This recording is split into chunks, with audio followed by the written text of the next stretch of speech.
When it finally reached President John F. Kennedy, he outright rejected it. And then, a year later, he was assassinated. Now, I'm not saying those events are connected, but also, I'm not saying it.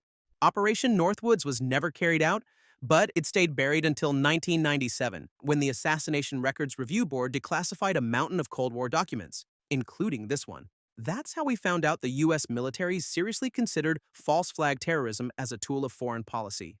And here's the kicker. They weren't even subtle about it. The proposal flat out describes using fake attacks to blame Cuba and sway public opinion. The whole thing was theater. Crafted for the American public like a pre-Netflix propaganda series, this is where conspiracy theorists start sweating, because it proves that, at least once, the US military really did consider staging violence against its own citizens to justify war. And people still have the nerve to say, oh, that's just a conspiracy theory.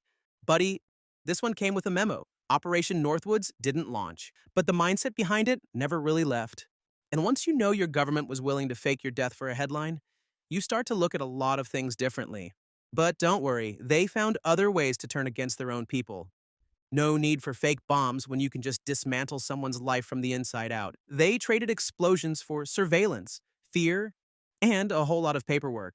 Because if you were black, outspoken, or just inconvenient, the FBI had a file on you, and they weren't just watching. They were rewriting the rules.